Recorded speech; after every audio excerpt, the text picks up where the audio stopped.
morfologia embrionária, né? Na verdade, a gente tem que pensar o que realmente importa, né? O que a gente está fazendo para escolher o melhor embrião, né? Então, quando a gente fala em começar, a gente fala sempre em começar do básico, né? Então, o que é o básico? O básico é primeiro saber o que é morfologia embrionária, né? Todo mundo fala, morfologia embrionária é a carinha do embrião, morfologia embrionária é como que o embrião está, né? Mas se a gente olhar o que é morfologia embrionária, né? E por que ela foi criada e qual o impacto que essa classificação morfológica ela tem no dia a dia do embriologista, né? Acho que é o mais importante. Então, a definição morfológica, né? A definição de classificação morfológica, primeiro é distribuir, classificar e distribuir por classe. Ou seja, você vai pegar um monte de embriões que estão mais ou menos dentro de um range de variação e jogar isso tudo dentro de uma classe. Um exemplo básico e fácil de entender é o seguinte: eu vou classificar as pessoas por idade. Então, uma criança. A criança ela vai de 0 até 11 anos, ou de 0 a 12 anos. O adolescente vai de 13 a 18 anos. Um jovem adulto vai de 19 até 32 anos, e um adulto vai de 33 a 40. Isso é uma forma de classificação. E classificação é a mesma coisa, classificação morfológica embrionária é a mesma coisa, né? Quando a gente fala de morfologia é simplesmente o estudo das estruturas, o estudo de você avaliar como que está visualmente aquele indivíduo, ou aquela estrutura, ou aquele embrião. Tá? Então, isso foi criado, isso tem um porquê de ser criado, né? Justamente para você conseguir predizer um potencial de implantação. Esse é o principal motivo de se criar a classificação morfológica embrionária. E, ao contrário do que um monte de gente diz, quando ela é bem aplicada, ela funciona muito bem. O embriologista o embriologista com uma boa experiência, ele consegue acertar em 80% dos embriões que vão implantar ou dos embriões que não vão implantar. Tá? E o embriologista ele deve conhecer a classificação por qualidade, ele deve conhecer a classificação e ele tem que saber objetivamente essa qualidade embrionária e tentar ser o menos subjetivo possível. Quando você é menos subjetivo, você acaba gerando uma objetividade maior e, com isso, você acaba melhorando o seu acerto. Então, quando a gente fala de classificação embrionária, pelo embriologista, muitas vezes o embriologista ele acorda de manhã meio com o pé esquerdo. E o que é bom e o que é ruim dentro de uma classificação, né? O que a gente espera de bom e de ruim dentro de uma classificação? A gente geralmente espera um resultado de bom, que é uma previsão de resultados. Por outro lado, é subjetivo o resultado. A gente tem um resultado super subjetivo, né? Diagnóstico para chegar a blastocisto, ou seja, você consegue diagnosticar o embrião para chegar a blastocisto e com isso, planejar melhor o laboratório. Mas aí, do outro lado, a gente tem alguns laboratórios que ainda têm dificuldades para se fazer cultivo estendido, que é o que a Fernanda vai falar amanhã. Definição de protocolo específico, ou seja, muitas vezes as pessoas elas têm um embriologista classifica de um jeito, o outro classifica de outro, né? Então, esse protocolo não é bem definido, mesmo dentro do mesmo laboratório, né? Então, isso ocorre em erros, isso acarreta em erros dos embriologistas, né? O que é ruim é que não dá para fazer um protocolo estatístico, não dá para você gerar uma resposta estatística, ou seja, você não consegue gerar uma resposta que seja mais acurada, vamos dizer assim, né? Treinamento de novos profissionais, ou seja, isso é bom porque é fácil de treinar novos profissionais e é fácil de você treinar o staff do teu laboratório, né? O problema é que se tem um negócio hiperdiagnóstico, que eu tirei da palavra hyperdiagnosis, americano. O que acontece? Dentro do laboratório, a gente ouve muito, principalmente onde a gente vai fazer consultoria, a gente ouve muito assim, os ossos estavam muito ruins. Os ossos estavam ruins. E o médico vai lá e transfere o embrião engravida. Viram os beta-blastocisto limbo e todos os ossos eram ruins. Então, tem um ditado que fala o seguinte, onde só tem gente feia, ninguém é feio. Né? Ou seja, só tem gente feia, ninguém é feio. Onde todo mundo é especial, ninguém é especial. Não é verdade? Se todo mundo é especial, ninguém é especial. Então, o que eu vou mostrar para vocês agora é mais ou menos o que está por cima, é o básico do que a gente pode falar de morfologia ocitária, de morfologia embrionária. Tá? Então, a gente vai começar por classificação de oócitos. Tá? As classificações de oócitos, eu prefiro, tem vários tipos de classificação, tá? Mas eu prefiro adotar uma classificação entre intra- e extracitoplasmática. Por quê? Porque a origem desses defeitos, vamos dizer, dessas alterações, elas são diferentes, geralmente, tá? Tem algumas intra e extra que se misturam, que são de oogênese, mas o impacto disso também é diferente, tá? Do intra e do extra. Então, por exemplo, extra, você tem alteração de forma. Intra, você tem algumas alterações citoplasmáticas, né? Que eu vou mostrar aqui. Quando a gente fala de intra, por exemplo, classificação de citoplasma granuloso, ou SER, e por aí vai. Né? Defeitos de zona pelúcida, é um defeito extracitoplasmático. Incorporações escuras ou incorporações é um defeito de extracitoplasmático. Né? Defeito de corpúsculo polar é extracitoplasmático. Coloração do ósseo, com que cor que ele está. Ele está mais marrom, ele está mais cinza, ele está mais claro, mais escuro. Isso é intra. Espaço perivitílico aumentado é extra, a homogeneidade do ósseo é intra. Né? Então, quando a gente vai falar de oócito, essa aqui eu coloquei uma foto básica para todo mundo enxergar o que é um ósseo in natura, um ósseo que chega para a gente no meio da captação. Né? Eu fiz questão de colocar um ósseo com uma aproximação bastante grande, então todo mundo está vendo meu mouse aqui, né?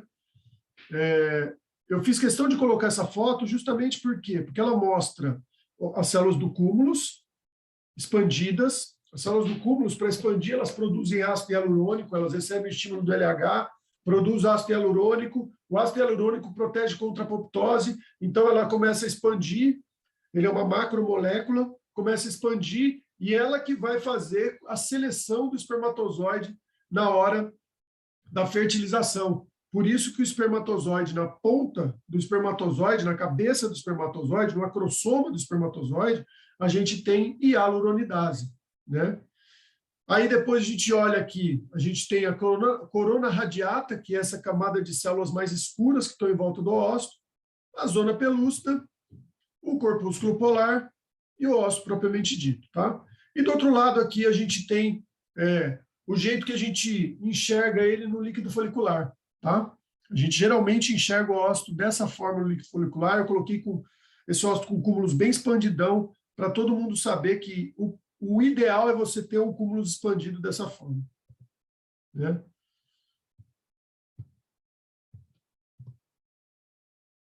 Então, como é que a gente começa a classificar? O básico do básico da classificação é, primeiro, classificar ele segundo a maturação nuclear desse óvulo, né? A maturação nuclear desse óvulo. Então, a gente tem ele em estágio de GV, onde você tem o DNA duplicado aqui, mas está tudo compactado lá, e você ainda tem a membrana nuclear em volta, né? Então, você tem o ósseo ainda imaturo. M1, que, no nosso caso, ele pode estar em M1, ou ele pode estar em anáfase telófase 1. Vocês já devem ter ouvido falar assim, eu injeto M1, às vezes fertiliza. Realmente, o M1 vai fertilizar quando ele está em anáfase telófase 1, quando ele está já instruindo o primeiro corpúsculo polar, e aí, quando você enfia o espermatozoide lá dentro, quando você injeta o espermatozoide lá dentro, ele acaba fertilizando. Tá? Se ele tiver M1 mesmo, você pode injetar à vontade que você nunca vai conseguir fazer esse ósseo fertilizar, justamente porque a placa metafisária ainda não está formada, né? E aqui, o ósseo M2 com corpúsculo polar, com espaço peripitelínico, isso aqui é um ósseo padrão M2, tá? Com uma certa granulaçãozinha leve, mas isso é normal, vocês vão entender o porquê, tá? Muitos embriologistas olham isso aqui e falam, eu acho que está granuloso, mas qual o impacto dessa granulosidade? A classificação morfológica ela tem que ter uma certa elasticidade, justamente porque se você classifica um ósseo como granuloso e ele não é tão granuloso quanto ele para causar algum efeito nocivo para o embrião ou para não chegar a blastocisto ou para diminuir a taxa de implantação, ele não é defeito, né? Ele é só uma variação do normal, tá? Esse aqui é o ósseo padrão, a gente começa daqui, tá? Prestem bem atenção, zona pelúcida, corpúsculo polar, eu até aumentei demais a foto aqui, mas para vocês entenderem o que é um ósseo padrão. Isso aqui a gente tem como padrão e a gente pode ter variações em cima disso. Tá? Dentro do curso de morfologia que a gente vai lançar até o final desse ano, a gente deve lançar um curso online de morfologia. Aí vai ter, sei lá quantas horas, vai ser muito mais horas de aula e vai ter muito mais foto, e aí a gente vai trabalhar justamente em cima dessa variação, né? Ou seja, você tem a zona pelúcida, as estruturas básicas, né?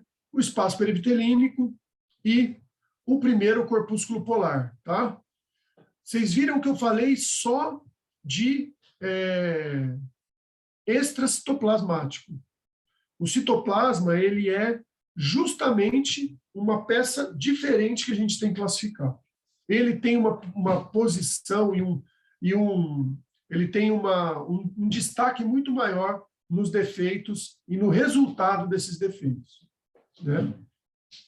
Quando você fala em zona pelúcida, quando você fala em corpúsculo polar, é muito menor, né? Então, eu peguei aqui de um artigo onde ele mostra a zona pelúcida, corpúsculo polar, e a gente olha aqui o corpúsculo polar, quando a gente vê essa refringência aqui, ó, gente, isso aqui é um corpúsculo polar refrátil, que a gente chama, tá? Quando você tem essa refringênciazinha aqui, essa sombrinha aqui, ó, e esse mais brilhante aqui dentro do ósseo. E ele tem o espaço perivitelino comentado, provavelmente ele é um ósseo que passou do tempo. Ele vai ter um efeito nocivo para o embrião, esse espaço perivitelino comentado? Provavelmente não, tá? Provavelmente não. E essa outra setinha aqui, ó, isso aqui é um acúmulo de organelas, principalmente mitocôndria, tá? Então a gente chama de incorporação escura. Ele tem uma incorporação escura, tá? E a placa metafisária? Quando a gente fala em placa metafisária, a gente nunca sabe onde a placa metafisária está, né? Mas, geralmente, a placa metafisária ela está ou logo abaixo do corpúsculo polar, ou um pouco para a direita, ou um pouco para a esquerda. Tá? Geralmente, mas não é regra. A gente pode ter placa metafisária em outros locais. Por exemplo, você pode injetar 6 ou às 12 horas do ICSI. É que vocês não tiveram aula de ICSI ainda, mas quem já sabe fazer ICSI, injeta geralmente às 6 ou às 12, ou às 7 ou às 11, né? E aí, como é que você faz? A placa metafisária está aqui. Você vai entrar com a agulha, vai puxar a placa metafisária e vai destruir o ósseo. Geralmente, aqueles ósseos que você injetou, deu tudo bem, no outro dia ele está degenerado, você não sabe por que ele está degenerado. São esses zoócitos com a placa metafisária, onde ele está com a placa metafisária fora do lugar, tá? Isso porque ele não é a placa metafisária que desloca, gente. É o corpúsculo polar que desloca. Então, geralmente, ele instrui a placa metafisária, o DNA ele é levado até a borda do ósseo, lá ele separa, o corpúsculo polar sai, o primeiro corpúsculo polar, e aí, se ele tem espaço perivitelino comentado, que eu vou mostrar para vocês por que acontece, ou seja, pode acontecer por esperou demais para fazer a captação, esperou demais para fazer o ICSI, paciente que é mais velha, paciente que tomou muito hormônio e cresceu o folículo devagar, tem um monte, tem uma série de fatores, né? Paciente que o meio está hiperosmótico, né? O meio de cultura, você preparou o meio de cultura, ficou lá evaporando, ele ficou hiperosmótico e aí ele retrai o citoplasma. E aí o corpúsculo polar que está solto lá, ele desloca. E aí você se guia pelo corpúsculo polar e acaba estragando o ósseo, estragando o seu índice, né? Aqui é isso aqui, gente, só para explicar para vocês, eu coloquei um artigo aqui, né? Mas é uma técnica que eles chamavam de spindle view, tá? É um pulscope, que a gente chama. Ele tem um método de difração da luz, mas é uma técnica chamada spindle view. O equipamento era um elefante branco, custava $50.000, só que só conseguia fazer em placa de vidro. ICSI em placa de vidro é horrível de fazer, né? E quando você tem 2 fusos meióticos, por exemplo, é aquele N1 que você falou, o IGT ele fertilizou, né? Na verdade, ele está em anáfase telófase 1, tá? Ele está extruindo ou o primeiro ou o segundo corpúsculo. Nesse caso aqui, ele está extruindo o segundo corpúsculo, né? Só um momento, deixa eu jogar as pessoas aqui para dentro, colocar. Bom, vamos começar a falar primeiro de alterações de forma, tá? A primeira alteração de forma que a gente tem que falar são os ócitos gigantes. O embriologista ele tem que ter na memória dele o tamanho normal de um ócito. Essa história de, assim, compara o tamanho dos ócitos. Acabou a denudação, olha para os ócitos na lupa.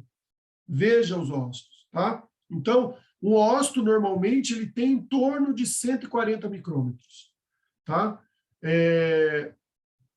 Um ócito gigante, ele tem, em média, 240 micrômetros.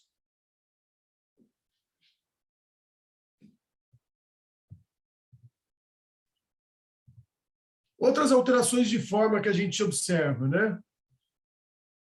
Ócito com defeitos de zona pelúcida, e esses defeitos de zona pelúcida, essas malformações de zona pelúcida, isso é defeito de diogênese.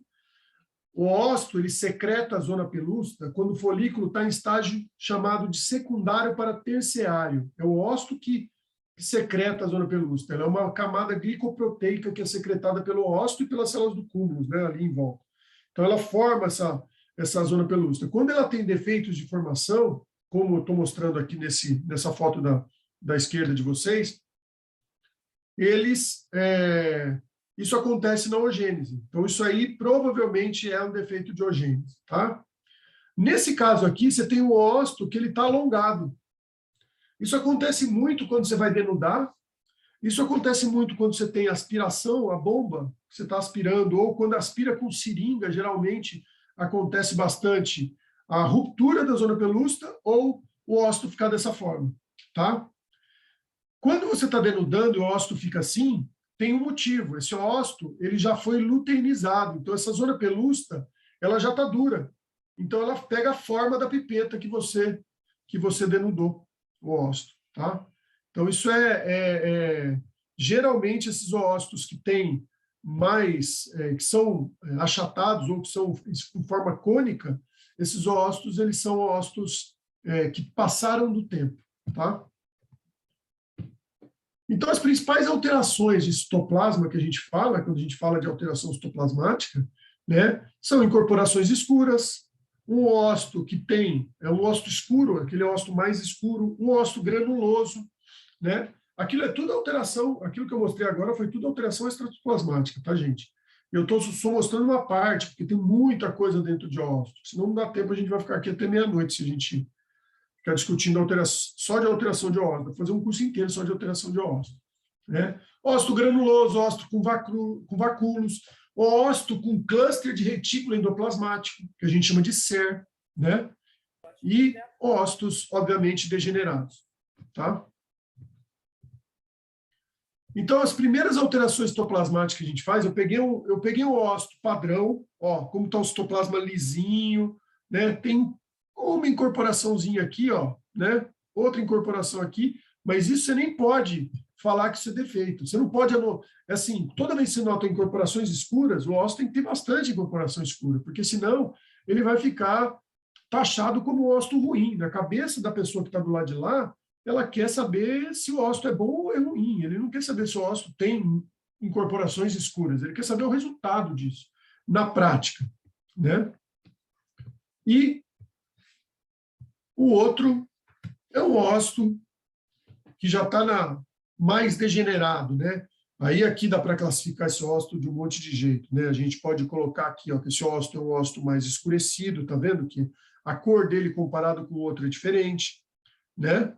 Ele tem um espaço perivitelínico aumentado, por quê? Porque quando você olha esse ósito aqui, ó, o espaço dele está muito pouco aumentado. Esse aqui ele está solto aqui, ó, ele está bem solto aqui dentro do citoplasma, ele já passou do tempo, mas não é nem tão aumentado quanto a gente espera. Aquele anterior que eu mostrei da zona pelúcida lá, ele tinha um espaço muito mais aumentado, né? Ele tem corpúsculo polar fragmentado, né? Ele tem incorporações escuras, então ele tem vários defeitos aí quando você vai classificar o ósito, né? Esse aqui é o ósito com ser, todo mundo confunde muito ser, que é o de retículo endoplasmático, com vacúolos, tá? Ou com vacúolo único, né? O ser, ele é um vacúolo achatado, tá? Ele é um vacúolo achatado. Você pode olhar, ele é bem achatadinho. Na verdade, ele é um acúmulo de retículos endoplasmáticos, tanto rugoso quanto retículo endoplasmático liso. E o retículo endoplasmático, o que ele guarda dentro dele? Lipídio, gordura. Então, geralmente isso aqui fica de uma cor mais... Ele fica como se fosse um... Parece que poliram essa área do ósito, né? Esse aqui é um ósito que a gente chama de degenerado, né? É um ósito, ele está com vários vacúolos grandes, tá vendo a diferença do vacúolo para o ser? Vou voltar, ó, o ser e o vacúolo. O vacúolo, ele tem profundidade, o vacúolo, ele é tridimensional, tá? Ele tem zona pelúcida escura, ele tem o corpúsculo polar gigante, ele tem granulação, ele é um ósito degenerado. Esse ósito aqui, se você injetar, ele não vai fertilizar. Se ele fertilizar, o restinho de vida que ele tem, a chance dele produzir um embrião ruim é muito alta. Então, em cima disso, sim, você pode falar que você tem um ósito ruim, que vai produzir um embrião ruim. Tá? Aqui, ó, lembra que eu falei dos múltiplos vacúolos? Olha o vacúolo, ó, um padrão, vacúolos padrão. O vacúolo, ele tem essa borda aqui, ó, ele é tridimensional, ele é uma esfera mesmo dentro do óvulo, tá? Aqui é um acúmulo de citoplasma, principalmente mitocondrial no ósito. Você vê muito esses acúmulos, tá? No dia seguinte. Você vê muito isso em zigoto, né? E até certo ponto é normal a gente ter isso. Por quê? Porque as mitocôndrias dentro do óvulo, elas estão ortodoxas.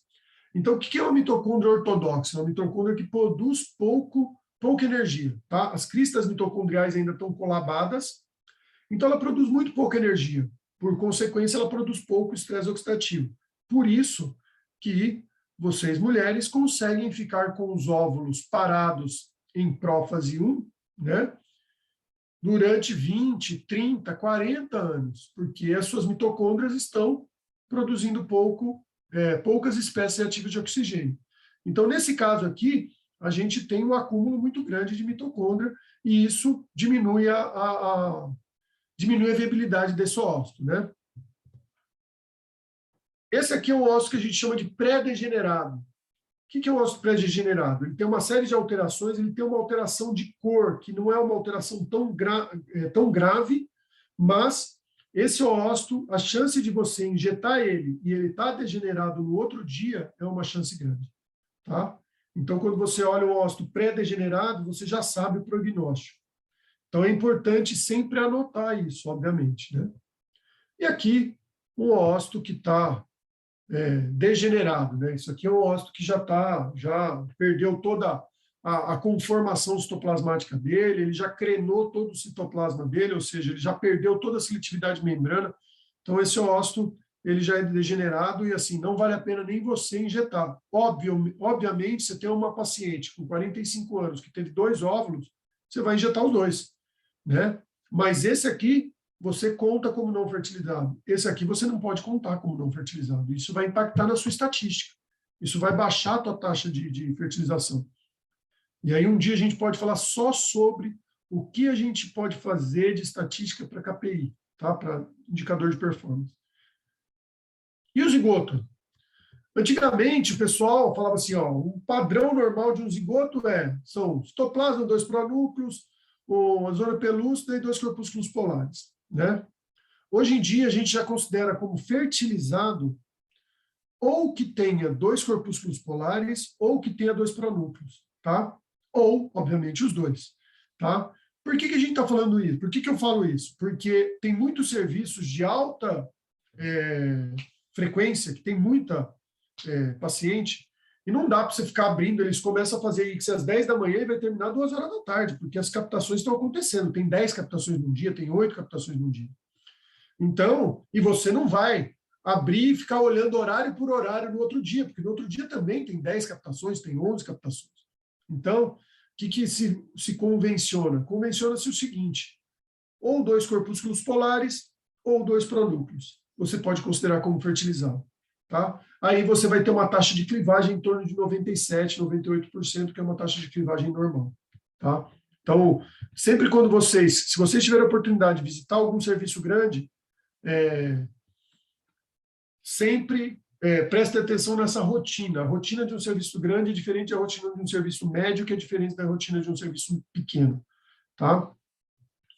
Bom, quando a gente fala de classificação de zigoto, eu nem vou me ater muito à classificação de zigoto, né? A gente olha aqui os pronúcleos paralelos, né? Os nucléolos espalhados, ou os nucléolos juntinhos um do outro, né? Quando a gente olha, eles estão mais separados, eles têm que estar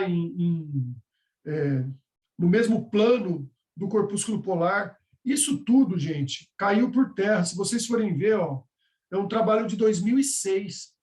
Isso tudo caiu por terra, tá, gente? Essa classificação de pronúcleos, ela não é mais tão fidedigna quanto se falava, justamente porque depois que a Time-Lapse viu que dependendo do horário, isso varia por minutos, o pronúcleo vai estar de um lado ou vai estar de outro, os nucléolos vão estar mais afastados ou mais juntos, ou vai ter mais ou menos nucléolo, o nucléolo cresce, depois ele se junta, depois ele separa de novo. Então, assim, essa classificação acabou não tendo uma importância em resultado como a gente gostaria. E tem muita clínica que classifica zigoto até hoje. Mas é só você pegar na literatura e olhar como que está hoje a literatura. Tá? Não precisa mais classificar pronúcleo, né? Embora a gente saiba que quando o ósito tem 2 pronúcleos bonitões, assim, ó, né? Igual está aqui nessas 2 fotos aqui, com bastante nucleolo, você tem uma boa fertilização.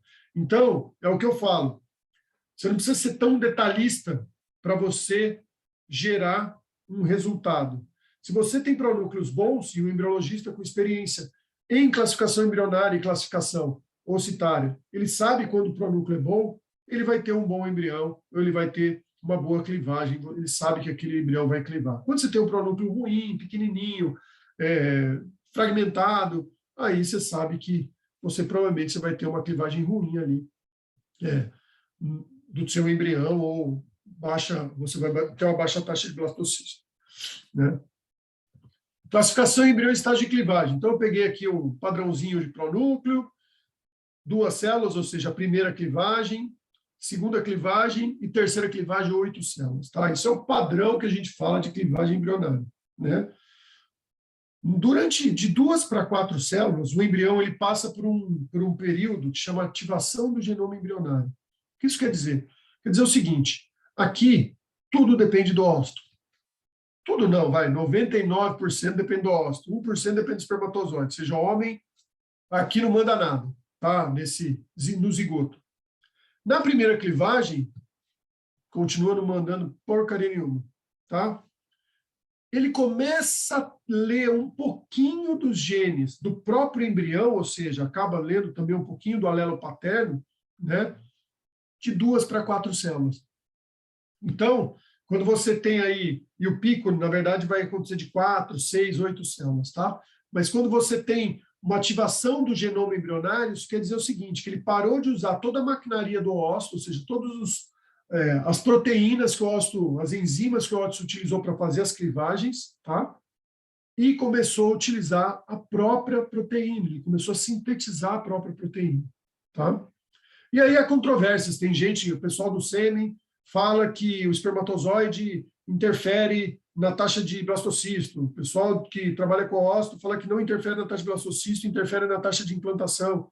Ainda existe essa discussão, tem alguns trabalhos que mostram que interfere na taxa de blastocisto, tem outros trabalhos que não mostram, isso depende muito do delineamento e como foi feito esse trabalho, e o quanto de fragmentação de DNA tem esse espermatozoide, o quanto está ruim esse espermatozoide, ou o quanto está bom esse espermatozoide.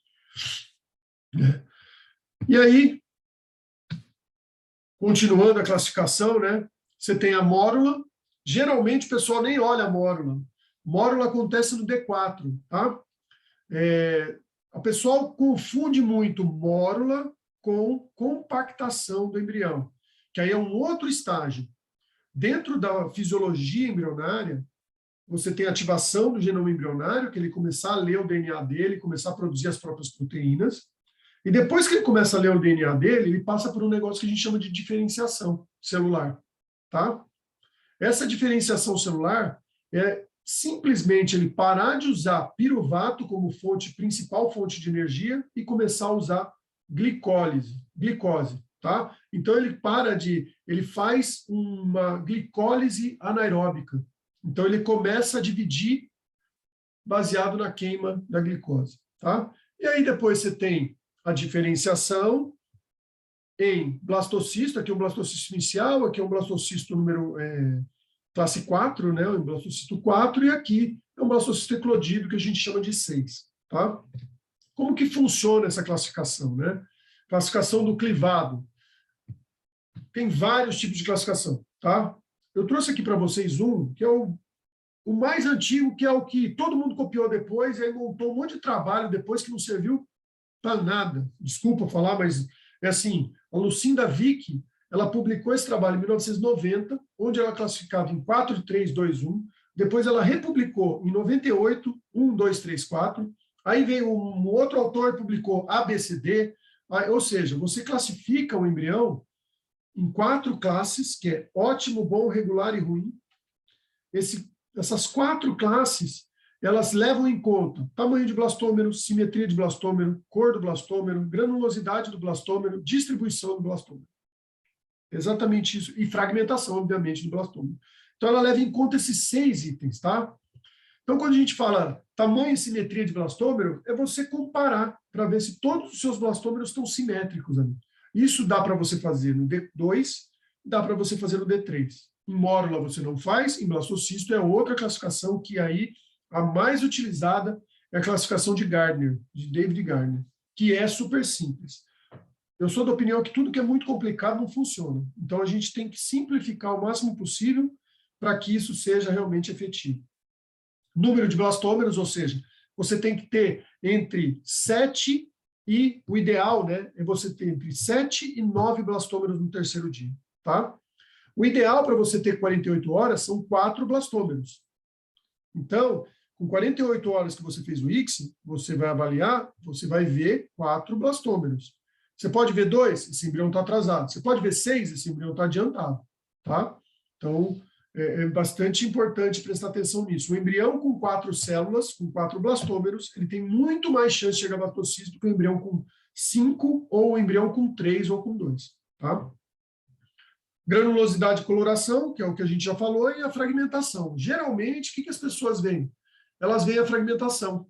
Então, elas classificam o embrião ótimo, até 10% de fragmentação, regular, bom, entre 10 e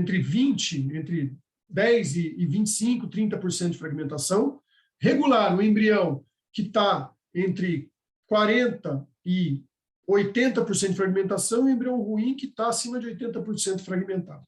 Tá? E a classificação morfológica de blastocisto, né? Que é importantíssimo falar, porque hoje os laboratórios que não fazem blastocisto, eles estão um pouco para trás do que é o ideal. O ideal é você ter as duas formas, tá? Eu não falo que tem que ser só fazer blastocisto, mas o ideal é você fazer os dois, você conseguir fazer tanto blastocisto quanto B3 e avaliar caso a caso, tá? Mas o blastocisto ele é classificado em 3 critérios principais: blastocele, massa celular interna e trofectoderma. A blastocele ela vai de 1 a 6, ou seja, a blastocele ela só diz para mim, ela não diz de qualidade, ela não fala da qualidade. A blastocele ela fala a idade do embrião para mim. Ela fala para mim o quanto esse embrião ele está evoluindo naquele dia. Ele fala a idade só. O que é classificação qualitativa? Massa celular interna, que é a primeira letra, e trofectoderma, que é a segunda letra. Vocês já ouviram 4AA, 4AB, 3BB, 3BA? Isso é a classificação de Gardner. Primeira, idade do embrião, ou seja, você está classificando a blastocele, e a segunda a primeira letra é a classificação da massa celular interna, e a segunda letra é a classificação do trofectoderma. Por que ele classificou massa celular interna e trofectoderma em qualidade? Justamente porque a massa celular interna vai formar o bebê. O trofectoderma vai formar a placenta. Se você tem um embrião AC, ele tem mais ou menos chance de implantar? Provavelmente menos, porque quem implanta é o trofectoderma. Se você tem um embrião CA, você tem chance maior do que de ter um embrião, de ter uma gestação anembrionada. Ou seja, você tem uma massa celular interna, nada de massa celular interna, você não está vendo a massa celular interna, mas você tem um trofectoderma bonito. Então, esse embrião tem alta chance de implantar. Mas também ele pode ter uma chance um pouco maior de ser anembrionado. Tá? E geralmente a paciente dá um beta positivo e depois perde nessas gestações. Tá? Ela vai ver o saco e não vê batimento cardíaco. Né? Ou não tem nem saco gestacional. Ele começou a implantação e depois ele é reabsorvido. Tá? O que é um A? Um A são células bastante coesas e bastante célula. Tá? Um B são células moderadamente coesas e com um número moderado de células. E o C, poucas células e as células espalhadas ou alongadas, com perfil bastante apoptótico. Vocês vão avaliar aqui que eu vou mostrar algumas fotos para vocês. Bom, esse aqui é um embrião, é um blastocisto inicial, que a gente chama, né? Na verdade, ele é uma classificação, um blastocisto 2, tá? Ele é um blastocisto inicial.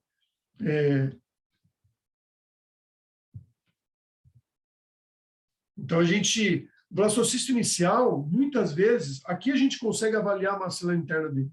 Mas o blastocisto inicial, muitas vezes, a gente não consegue avaliar o que é massa celular interna e o que é trofectoderma. Tá? Aqui é um blastocisto 2, ou seja, você também não consegue avaliar muito bem o que é massa celular interna, o que é trofectoderma. Alguns sim você consegue, mas ele começou a formar blastocele, tá vendo? Ou seja, quando você vê B1 e B2, você não classifica ABC. Tá? Você não classifica nem massa celular interna, nem trofectoderma. Você simplesmente coloca ou BI, que é blastocisto, alguns colocam BI, que é blastocisto inicial, outros colocam B1 e alguns colocam B2, que é o blastocisto 2. Tá? A partir daqui, aí você começa a classificar, aí começa a brincadeira. Aí você já começa a conseguir fazer biópsia, aí você já pode transferir, aí você já consegue ter um resultado melhor na criopreservação. Então, você consegue fazer com que observar melhor essa evolução dele. Tá? Esse é o blastocisto 3. Nesse caso aqui, o blastocisto 3 que eu coloquei é um AA. Tá? Ou seja, ele está com bastante célula, as células estão redondinhas, estão bonitinhas, tá vendo? E ele tem uma massa celular interna bem coesa, tá vendo? Bem diferenciada e bem grudada às células. Esse aqui é o blastocisto 4, gente. Tá? Por quê? Porque ele está um pouco maior, ele não começou a eclodir e a zona pelúcida já está mais fina. Olha aqui, ó. Aqui também um AA, tá? Você tem massa celular interna grandona, bonita, né? Aqui pela foto, alguns embriologistas dariam B. O importante é você classificar blastocisto, obviamente se olhar a foto, mas o importante é você mexer no micrometro, para você avaliar como que está o trofectoderma dele, se está bem coeso. Ele é redondo, ele é uma esfera, então a gente tem que saber todo o blastocisto e não olhar um plano só que a gente olha no microscópio, tá, gente? Aqui é um blastocisto que a gente chama de 5, um blastocisto em eclosão, né? Quando ele começa, pela classificação de Gardner, quando ele começa a eclodir, ele já é 5, tá? Então, se ele tiver um pouquinho para fora, ele já é 5. Mas, hoje em dia, a gente tem uma classificação um pouquinho diferente, modificada, que eu vou mostrar aqui para vocês. Por quê? Porque muita gente faz o hatching no terceiro dia. Então, você tem que ter uma classificação um pouquinho diferente, porque você facilitou a eclosão do blastocisto, né? Então, muitas vezes, você tem um 3 que já está eclodindo. Você tem um 4 que já está eclodindo. E o 5 nem se fala. Isso aqui é um blastocisto que ele está herniando aqui, né? Ele está saindo da zona pelúcida. Ele é um 5, quase 6. E provavelmente ele foi aberto, né?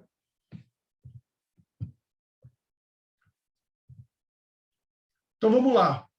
Quando a gente vai classificar com herniação, que a gente chama, aí a gente classifica.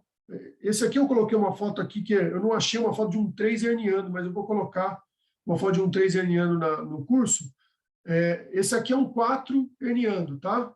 Mas, quando ele tem 10% de herniação, eu classifico ele como 3, tá? Ele é um blastocisto da classificação de Gardner 4, mas ele, como ele teve assisted hatching, ele começou a herniar, ou seja, eu tenho uma herniação de 10%. Então, para mim, ele é um 3, né? Esse aqui, de 10% a 50%, ó, gente. Ele é um blastocisto 4. Tem um monte de gente que dá 5, né? Mas ó aqui, ó. Ó a zona pelúcida desse, grossona, ó o tanto que ele herniou. Tá vendo? A diferença de um blastocisto 5 aqui, ó, sem herniação, que começou a herniar, mas não foi feito assisted hatch. Olha a zona pelúcida aqui, ó. E aí, esse aqui é o blastocisto 5, obviamente, quando você tem acima de 50% herniado, ou seja, dentro dessa classificação do Gardner, a gente adaptou para esses blastocistos que têm uma herniação, que fizeram assisted hatching, né? Esse aqui seria bom fazer biópsia, hein, Bernardo? Esse aqui, ó. Aliás, o melhor para fazer biópsia, eu acho que esse aqui, ó, né? Que não teve, que começou a herniar, mas não teve assisted hatching. E aí, gente, o blastocisto 6, esse é um 6AA, tá? Apresento a vocês um blastocisto 6AA. É um blastocisto que ele tem massa celular interna coesa e bem formada e, obviamente, trofectoderma maravilhoso, né? Um trofectoderma bonitinho. E ele já está eclodido, ou seja, ele está fora da zona pelúcida, tá? Essa é a diferença dos blastocistos.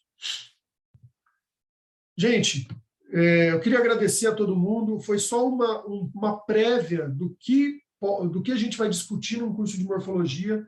É importante, dentro do curso de morfologia, a gente vai fazer aulas ao vivo, onde a gente vai ter prova de enquetes de qual embrião qual classificação é. Então, vai ser bem legal para a gente tentar homogeneizar o máximo possível todas as pessoas que estiverem no curso e todos os embriologistas que quiserem aí se especializar um pouco mais nessa parte de classificação e tirar um pouquinho desse diagnóstico e dessa discussão eterna que tem, o médico fala, mas os ossos estavam todos bons e deram os blastocistos bonitos, estavam todos ruins e deram os blastocistos bonitos e tudo mais, né? Eu tenho aqui, esse aqui, gente, é um curso, é o nosso curso de pós-graduação. A gente tem a gente falou no começo do curso, né, que a gente ia fazer uma promoção, na verdade, especial aí para quem está acompanhando o curso. Então, vocês podem clicar na página, eu vou passar isso aqui lá no nosso chat, tá? Eu só preciso ver como é que eu faço isso. É só clicar aqui, ó. Então, eu vou passar isso aqui no nosso chat e aí quem quiser clicar, é o seguinte, qual que é? A gente está fornecendo bolsas de 15% parceladas em até 14 vezes, porque começa a parcelar em novembro, vai até o final do curso, né, até dezembro do ano que vem, para os alunos que conseguirem se matricular até a meia-noite, tá? Então, até a meia-noite, essa condição vai ser para os alunos que querem se matricular até meia-noite. A matrícula, ela custa R$200, tá? Para garantir a vaga. Independentemente disso, todos os alunos que entrarem na pós, eles vão passar por que forem candidatos à pós, eles vão passar por uma entrevista, porque nesses 2 dias, gente, que a gente começou o curso, já teve muita procura. E eu fiquei falando para o pessoal esperar até hoje para poder aproveitar essa bolsa de 15%. Então, todos os alunos vão passar por uma seleção, tá? Essa seleção vai ser currículo e uma entrevista comigo, tá? A ideia é que a gente, obviamente, selecione 40 desses alunos, ou seja, a gente vai selecionar 25 alunos para a turma de São Paulo, porque a gente já tem 15 inscritos, tá? Na turma de São Paulo. E, se tiver quórum, a gente vai selecionar mais 20 pessoas para o sul do Brasil. Obviamente, com uma turma mínima de 10. Se a gente tiver uma turma mínima de 10, a gente vai selecionar para o sul do Brasil. Perguntaram aí no chat do Rio de Janeiro, né? Nós não vamos fazer no Rio de Janeiro após, porque, na verdade, assim, a gente nem planejava fazer em Florianópolis após, porque apareceu essa oportunidade e a demanda tá bastante interessante, todo mundo está querendo, então a ideia é levar o mesmo curso para os 2 lugares. Só que em Florianópolis vai ser uma turma reduzida, justamente porque a gente não consegue fazer, a gente tem pouco fim de semana para fazer pós, né? Porque a turma de São Paulo já vai ser dividida em 2 finais de semana, vai ser uma turma de 40 dividida em 2 turmas de 20 para os finais de semana aqui em São Paulo, e essa turma ainda vai ser dividida em 2 turmas de 10, justamente para que tenha uma prática bem focada e seja bem imersão mesmo, tá? Nas técnicas. Então, a gente não pode diminuir a qualidade, então, a gente não abre mão de qualidade. Acho que a premissa da Embriológica é ter curso de qualidade, que a pessoa saia com segurança, saia sabendo e com segurança dentro da parte prática, né? Então, a ideia é fazer uma turma reduzida em Florianópolis, tá? Eu vou então interromper aqui o meu share aqui. Tá todo mundo me vendo? Perfeito. Bom, gente, podem perguntar. Eu vou copiar aqui e vou colar o link aqui para todo mundo, quem quiser entrar. E assim, além do curso de pós, quem já fez pós, ou quem já é embriologista e já fez pós-graduação, tem um curso master, que a gente consegue também fazer uma condição diferenciada. Eu não sei o quanto vai ser agora a condição diferenciada que vai ser feita, mas a gente consegue fazer uma condição diferenciada, porque quem manda no master é a Vanessa, não sou eu, tá? Nem na pós eu mando, tá, gente? Não mando em nada, para falar a verdade. E acho que uma outra coisa importante para a gente falar é com relação aos cursos online, tá? O aluno que entrar na pós-graduação, se ele se matricular agora, ele já ele já tem acesso, ele vai ter acesso a toda a plataforma da Embriológica, todos os cursos que vão ter lá, todos os cursos que já tem lá e os cursos que ainda vão ter lá, né? Então, por exemplo, o aluno se matriculou na pós hoje, até meia-noite. Além do desconto, ele vai ter todos os cursos associados todos os cursos, como se fosse o Netflix, né? Todos os cursos que vão estar lá dentro, online. E ainda vai ter os cursos que vão entrar, por exemplo, esse de morfologia vai entrar, deve entrar mais um de biópsia que o Bernardo vai fazer, a gente vai fazer um controle de qualidade, a gente deve gravar alguns cursos de empreendedorismo associado à embriologia. Então, tem várias coisas legais que vão acontecer, tá? Só repete um negócio aqui que eu acho que você deve ter se enganado. É R$200 a matrícula, é isso? São R$200 de matrícula, na verdade é uma pré-matrícula. Obviamente, só hoje até meia-noite. Por quê? Porque, assim, como a gente está tendo uma procura muito grande, o aluno precisa garantir a vaga. Então, ele faz a matrícula e aí a gente marca a entrevista, ele manda um currículo básico, faz a entrevista, a gente vê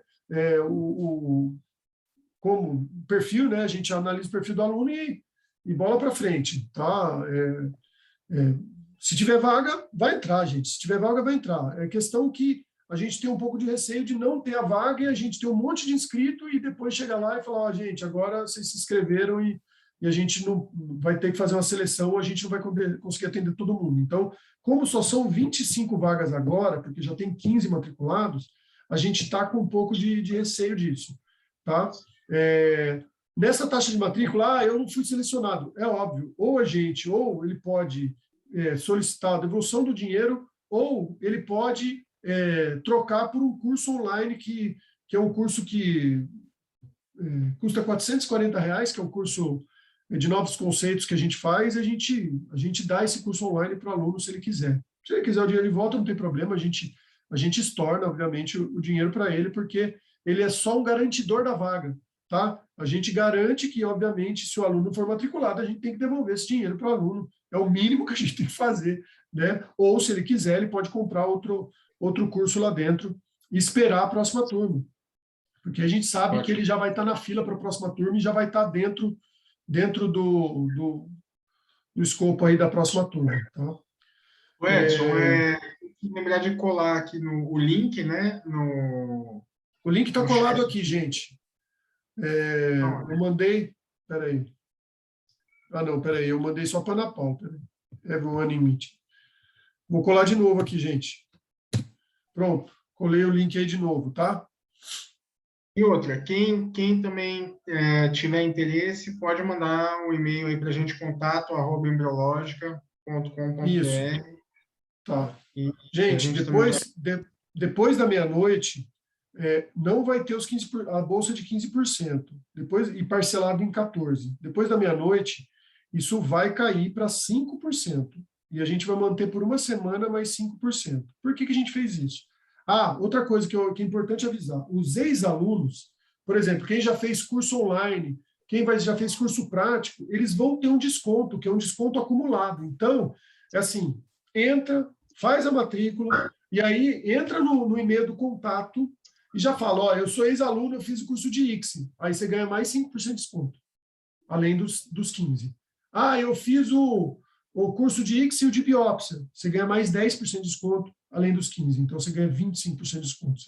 Então, as bolsas, elas podem ir aumentando. Obviamente, a gente tem um limite, que o limite é 30%, né? Mas elas podem ir aumentando ao longo do tempo. Além disso, a gente vai fazer uma prova. Até o final de novembro, a gente deve fazer uma prova para os alunos que já estão matriculados de bolsas, tá? Então, por exemplo, você fechou lá com 15% de desconto, ou com 5% de desconto. Você faz a prova e tira em primeiro lugar, você aumenta o desconto e a gente desconta nas próximas parcelas todas, a gente faz um desconto retroativo para as próximas parcelas. Então, a ideia é a gente conseguir encaixar o máximo possível de pessoas dentro do curso de pós, é a primeira turma, e vai ser um negócio muito legal e vai ser muito acima do que se faz em outras pós-graduações. É uma proposta totalmente diferente do que se faz normalmente em pós-graduação, que é você sentar lá, ficar assistindo o professor, faz um TCC e está tudo certo. Me perguntaram ontem, eu acabei não respondendo com relação a estágio, tá? Em nenhuma pós você tem estágio, tá? Em nenhuma pós você tem estágio, mas a ideia é o seguinte, a gente começar a convidar pessoas e professores que estão dentro do mercado, assim como qualquer pós-graduação, e essas pessoas começarem isso regionalizado, ou seja, eu sou do Piauí, então, peraí, a gente conhece clínica no Piauí, a gente vai te colocar dentro de uma clínica no Piauí, vamos tentar te encaixar dentro de uma clínica no Piauí. Eu sou da Bahia, Salvador, não tem problema, a gente tenta te encaixar dentro de uma clínica em Salvador, porque a gente conhece lá. Eu sou de Vitória, e por aí vai. A gente, por conta da consultoria, a gente conhece bastante clínica e a gente, obviamente, indica os nossos alunos, né? A gente tem uma média de mais ou menos 60% a 50% dos nossos alunos, ou eles estão fazendo estágio, tá? Dos nossos ex-alunos, né? Os egressos que a gente chama, ou eles estão fazendo estágio, ou eles já estão dentro de alguma clínica, gente, tá? Então, o aluno fez um curso prático de ICSI, fez um curso prático de biópsia, ele fez ou uma pós-graduação, a chance desse aluno conseguir alguma coisa com o certificado da embriológica não é pequena, tá? Justamente por conta da qualidade. Todo mundo já confia na qualidade da embriológica, todo mundo confia na qualidade de ensino, né? Que a gente tem. Exatamente. Eu até ia falar ali com a Aline, a Aline tinha mandado aqui no começo uma mensagem, né, que ela estava tentando ali em Belo Horizonte. Por exemplo, Belo Horizonte tem vaga, está precisando de vaga, né? E assim, a gente indica, inclusive tem uma aluna nossa, ex-aluna nossa, que hoje está tocando já é uma embriologista pleno lá no laboratório lá, que ela fez um curso com a gente. E a gente que indicou ela, inclusive, para esse laboratório. Então, assim, só que a gente realmente só indica as pessoas que a gente conhece, a gente vai sentindo quem tem a mão ali nos cursos práticos, né? A gente vê quem tem interesse e tal, e aí a gente começa a indicar essas pessoas para as clínicas, porque justamente para manter esse nosso nome, esse nosso padrão. Então, que as pessoas, o nosso interesse é que as pessoas indicadas fiquem, né? Não que, olha, fui e não serviu, não gostei, Foi, não deu passou, certo. né? Exatamente. Então nosso interesse, né, como embriológica, é justamente dos dois lados, é justamente fornecer alunos qualificados para as clínicas e também oferecer clínicas, né, para os alunos, aí, oportunidades de ingresso na área para os alunos. Exatamente. A Luísa perguntou se ela gerou o boleto hoje, ela pode pagar amanhã. Pode pagar. Se gerou o boleto, não tem problema. Você pode, olha a data de vencimento do boleto e paga amanhã. Eu não sei qual é a data, mas mesmo assim, se você tiver algum problema, Luísa, manda um e-mail para o contato e aí a gente mantém. Você fala, olha, eu gerei o boleto antes da meia-noite, está aqui, e aí a gente mantém o desconto para você, porque você gerou o boleto antes, né? A Jéssica perguntou, então quem é de Minas, por exemplo, pode fazer só a parte teórica, certo? Jéssica, então, depende, né? É assim, se você já estiver dentro de uma clínica, já souber fazer X, biópsia, a gente aconselha que você vá, pelo menos, fazer alguns módulos práticos, tá? Mas isso é tudo discutível, tá? É importante fazer os módulos práticos, porque tem muita coisa que a gente consegue passar, que muitas vezes você está dentro do laboratório e não foi passado para você, ou mesmo assim, eles fazem diferente no laboratório, e aí você pode trazer uma experiência nova, você pode desenvolver uma coisa nova lá dentro e melhorar os resultados desse laboratório, né? Então, eu acho importante fazer a parte prática, mas isso, entre em contato com a gente separado, me fala da tua experiência, aliás, faz a pré-matrícula, entre em contato com a gente separado, me fala da tua experiência, por isso que precisa da entrevista, gente, porque é um negócio que é personalizado, né? É a experiência de cada um. Então, faz essa pré-matrícula e entre em contato com o contato@embriológica. Eu vou fazer um dia só de entrevistas, a gente vai fazer online. Aí eu mando o link para vocês, a gente conversa e aí eu te falo o que dá para fazer, tá? E obviamente o que dá para gerar de desconto em cima disso, tá? Então dá para gerar outros descontos também, tá? A Camila está aqui com Patrícia a está gente. inscrita? A Camila fez o curso com a gente. Ela foi super bem no curso, tinha uma mão excelente e a gente indicou. Ela já está nessa clínica, sei lá, acho que faz uns 4 anos, deve estar empregada lá, já deve estar quase sênior, já sabendo tudo. Daqui a pouco ela vem dar aula aqui com a gente, se bobear. Ah, Camila, eu já vou chamar ela para dar aula prática para a gente. Vai ser Vou um pedir para ela dar prazer. umas aulas práticas. Não, então, agora nadar de braçada, tá certíssimo, é isso aí, Camila. Bom, tem desconto para os cursos online? Sim, tem desconto para os cursos online, tá? Para quem está ainda na graduação, a gente entra em contato com o e-mail do contato. Eu não sei quanto que é o desconto, gente, mas tem um desconto para cursos online, sim. A gente consegue gerar os cupons de desconto para os cursos online, tá? Quem vai te atender vai ser a Cláudia, né? Comecei a treinar biópsia. Isso aí, Camilo. Isso aí. O pessoal está querendo saber valor na pós. Quem tiver interesse também manda e-mail para a gente lá no contato @, que a gente manda todos os dados para vocês, tudo especificadinho. Isso. Tá? Por O onde é que valor da pode se pós, inscrever? Aí só tem para o dar um link que spoiler, você mandou. só para dar um spoiler, tá, gente? É menor do que as pós-graduações que tem por aí, tá?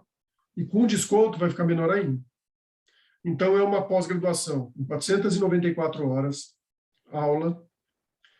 Dessas 494, tem 224 que são puramente práticas, são cursos de imersão, que vão desde básico até biópsia, controle de qualidade, montar e desmontar equipamento, saber limpar, saber trocar filtro de incubador e tudo mais.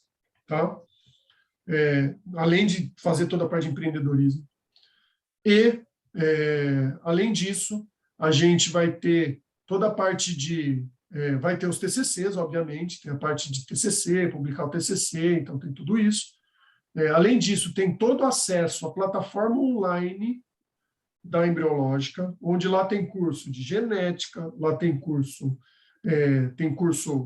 de estimulação hormonal, tem curso para médico lá, tem curso para enfermeira lá, tem curso de enfermagem, então é importante também fazer o módulo de enfermagem para vocês entenderem como conversar com a enfermeira no dia a dia. Tem um curso só de problemas éticos e de direito lá, que foi dado por 2 advogados, ou seja, olha o tanto que você consegue se diferenciar dentro de um laboratório. Com esses cursos, você chega lá, você conversa de frente com o pessoal que passa contrato, que isso é uma dor dentro da clínica, tá? São os contratos. Você consegue saber como está a parte, você consegue conversar sobre genética com o médico e entender o porquê é feito por que tem aquele resultado ou não, por que é feito aquela técnica ou outra, né? Então, tem um curso básico, ou seja, você consegue aprender toda a fisiologia, você consegue aprender todas as técnicas já na teoria.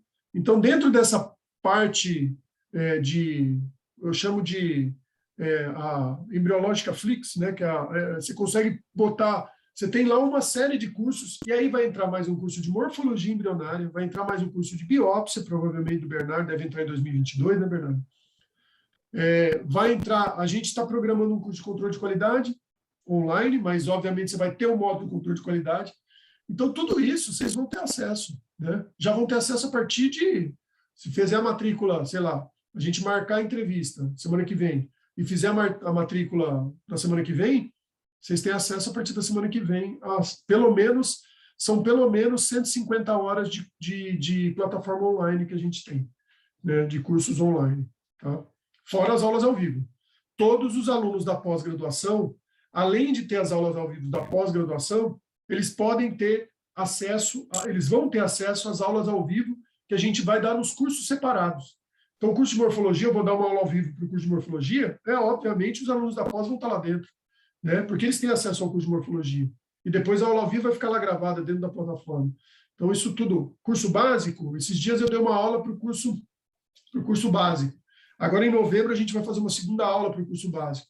Então, a ideia é começar a ampliar justamente essa plataforma que a gente tem aí de conhecimento. Então, vocês vão ter acesso a tudo isso, né? O que mais, gente? Meu TCC de graduação foi sobre... Isso aí, é o Embrioflix. Dar continuidade nele? Sim, consegue dar continuidade nele. Depende do que você tiver, e aí vai ser muito mais fácil para o teu orientador, né? Edson, só responder uma pergunta aqui da Luana. Tem 2 perguntas sobre a sua aula, tá? Só para a gente não perder aqui. Uma pessoa tinha mandado sobre a questão do posicionamento da placa metafisária, se ela ficava perto do corpúsculo, né? Uhum. O ideal é assim, 80% das vezes ela está perto do corpúsculo, tá? Mas 20% das vezes não. E aí você tem que tomar um pouco de cuidado na hora de injetar. E aí, no curso de ICSI, na aula de ICSI, a gente mostra como que é uma injeção ideal, como que você pode injetar sem puxar tanto citoplasma e lesar a placa, diminuindo o risco de lesar a placa metafisária. Então, esses 20% desses ossos aí, a gente ensina como fazer. Qual que é a outra pergunta? A outra pergunta, a Luana mandou aqui, que é o que ainda é importante na classificação dos pronúcleos e se tem alguma alteração morfológica que traga um pior prognóstico para o desenvolvimento embrionário Acho que em relação, talvez, ao pronúcleo, não sei se você queria fazer uma consideração, mas me veio aqui à mente a questão do citoplasma, talvez, na avaliação ali do pronúcleo, né? Isso, se ele tiver se o ócito, que aí não é muito pronúcleo, né? Mas o citoplasma escuro do ócito, isso é ruim. Outra coisa, o pronúcleo muito pequeno, esses pronúcleos muito pequenininhos, os dois pequenininhos, isso também não é bom prognóstico. E pronúcleo fragmentado, você tem 3 ou 4 ali fragmentados, um pronúcleo grandão e 3 ou 4 fragmentados, isso também não é bom prognóstico. Então, ou seja, só grandes alterações vão fazer você ter um mau prognóstico quando você tem pronúcleo, tá? Quando você tem variação de nucleolo, diferença de ângulo do pronúcleo, um em cima do outro, um mais longe do outro, isso já não é mais utilizado como critério para a seleção, né, de embrião. A Luísa mandou um Excelente. e-mail aqui, em fazer no sul do O Brasil. Jonathan perguntou aqui sobre as aulas práticas, vão ser de acordo com cada módulo, né? A gente segmentou, fez o cronograma ali da pós-graduação, montamos os módulos e de acordo com a teoria que vocês vão tendo, a gente vai montando a prática já de acordo com a teoria. Se você quiser, exatamente. Jonathan, se você quiser, entra lá no site, lá naquele link. Se eu não me engano, aquele link é de uma página e lá vai ter todo o programa. Lá tem o programa. Na verdade, em grandes linhas, né? Vai ser muito mais que aquilo, mas ali tem o programa e o principal são as aulas práticas, tá? A gente, obviamente, vai associar a teoria no online, a gente vai dar aula ao vivo, vamos chamar professores para dar aula ao vivo, são professores, obviamente, são embriologistas, que estão atuando no mercado, né? Se for dar aula de genética, vai ser um geneticista top de linha, né? Nosso curso de genética, por exemplo, é com a Juliana Cusi, que hoje ela é a head lá dos Estados Unidos, de genética, da Genomics. Então, assim, é uma coisa, é só alto nível mesmo, gente. Não é todo mundo muito bem preparado que vai dar os cursos, tá? E que sabe ensinar. Acho que é o mais importante também, né? É bem preparado, mas que sabe ensinar, tem didática para ensinar. Né? E tem método. O que mais? Vamos chegar às 10 horas. Mais alguma consideração? A Bruna está perguntando se já tem as datas já do cronograma, ainda não está definida as datas, né? Ainda não está definido, eu sei que a gente vai começar em fevereiro, provavelmente vai ser na segunda semana de fevereiro, a gente está querendo fazer na segunda e terceira semana, ou terceira e quarta semana, sempre, tá? De cada mês. A gente ainda não sabe se vai ser segunda e terceira, ou terceira e quarta de cada mês, tá? Então pode ficar tranquilo, Bruna, a gente deve soltar o cronograma, assim que a gente fechar a turma, a gente vai soltar o cronograma para pós. E o importante de você saber o cronograma, e a gente deve lançar isso até final de novembro, a gente deve lançar o cronograma da pós. Por quê? Porque aí você consegue se planejar e comprar as passagens muito mais baratas. Eu acho que é importante, se você for fora de São Paulo, obviamente, né? Sobre o certificado dessas 3 palestras, manda mensagem para qual e-mail? Para o contato@embriológica. Pode mandar mensagem. Não são 3, não, são 4. Amanhã tem mais uma, viu, gente? Amanhã tem a palestra da Fernanda, que ela vai falar sobre cultivo embrionário, cultivo até blastocisto. Então, vai ser aí fechar com chave de ouro, tá? Aí o Bernardo mandou contato@embriologica.com.br. Exatamente. Então, até o final de novembro, gente, a gente deve soltar um cronograma da pós. Tá bom? Começa em fevereiro, termina em dezembro. Em dezembro, a gente vai, obviamente, colocar nas 2 primeiras semanas, né? Então, mas aí vocês vão ter bastante tempo para se planejar, porque se não botar nas 2 últimas, vai dar Natal, né? Natal e Ano Novo. Então, a gente vai soltar isso aí, pode ficar tranquilo para todo mundo poder se planejar. Em Florianópolis, a mesma coisa, tá? Se a gente fizer e a gente conseguir fechar a turma em Florianópolis, aí a gente vai ter 3 semanas, então a gente pode fazer ou intercalado, segunda, terceira e quarta semana, ou segunda semana em Florianópolis, terceira e quarta em São Paulo, mas ainda não está bem definido isso aí, eu preciso ver certinho como que a gente vai fazer, tá? Até quando pode se inscrever na pós? Da Só se Ana ela responder Carolina. Tá, pode falar. Desculpa, precisa ter concluído a graduação para fazer a pós-graduação ou pode estar no ano de conclusão do curso? Pode estar no ano de conclusão do curso. Se você concluir esse curso até o final deste ano, até fevereiro do ano que vem, né? Você pode se matricular na pós, sim, tá? Normal. O que você não pode é estar no meio da graduação e querer fazer a pós-graduação. Aí não dá, porque justamente o MEC não aceita, tá? Existem algumas pós-graduações que aceitam, mas aí não é pós-graduação, aí não é pós-graduação reconhecida pelo MEC. Essa pós-graduação ela é reconhecida pelo Ministério da Educação. E a vantagem de ser reconhecido pelo Ministério da Educação, primeiro, por conta de qualidade, obviamente, né? Tem que ter um horário, uma hora mínima, a gente passou muito mais que isso, são 360 horas de hora mínima, pode ver que a maioria das pós são tudo 360 horas, e, além disso, o conselho aceita como especialista, né? Então, isso é importante para o conselho de biomedicina aí, né? E fora Mas isso, se ela for terminar em julho do ano que vem, no meio do ano, é possível ou não também? em julho do ano que vem, assim, não dá para se inscrever agora. O que eu vou aconselhar? Eu vou aconselhar você se inscrever. A gente deve abrir uma nova turma no segundo semestre de 2022 e a gente vai abrir essas inscrições lá para março, abril, tá? Uma nova turma. Então, e aí vai ser só uma turma de 20 alunos, tá, gente? Vai ser uma turma só de 20 alunos. Então, assim, vai ser bastante concorrido, mas já manda o e-mail, já, se você quiser, compra as disciplinas optativas que a gente chama. A gente vai ter na pós-graduação, que são esses cursos que a gente tem, a gente consegue fazer como disciplina optativa. E aí, você consegue adiantar um pouquinho a sua pós-graduação. Você consegue adiantar, em vez de ficar um ano inteiro para fazer a pós-graduação, você consegue fazer ela em 9 meses, em 8 meses. Tá? A gente também, é uma outra vantagem da nossa pós-graduação. Tá? A pós-graduação, normalmente, você entra, fica o ano inteiro e termina depois de um ano. Se a gente tem a opção de alguns alunos que já fizeram os cursos práticos, eles conseguem adiantar alguns módulos. Então, a gente consegue fazer ou ficar para fazer só o módulo que faltou. Então, a gente consegue gerar isso para o aluno. Por isso que esses alunos recebem um desconto na pós-graduação. Né? Os alunos que já fizeram o curso prático e os cursos online também. Né?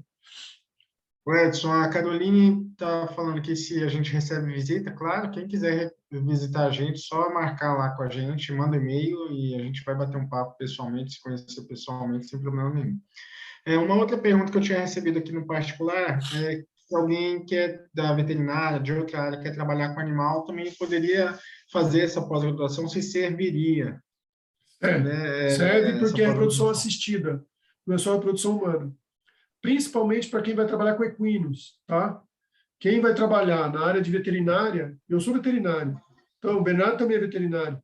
Então, quem vai trabalhar na área de veterinária, trabalhar com equinos, serve bastante. Mesmo para quem vai trabalhar em bovinos, é um pouco diferente, mas também as pessoas hoje, os laboratórios de bovino, eles estão buscando biomédicos e biólogos que entendam de reprodução humana. Não por conta da manipulação só do embrião, porque tem que saber manipular, mas muito mais por conta do controle de qualidade. Tá?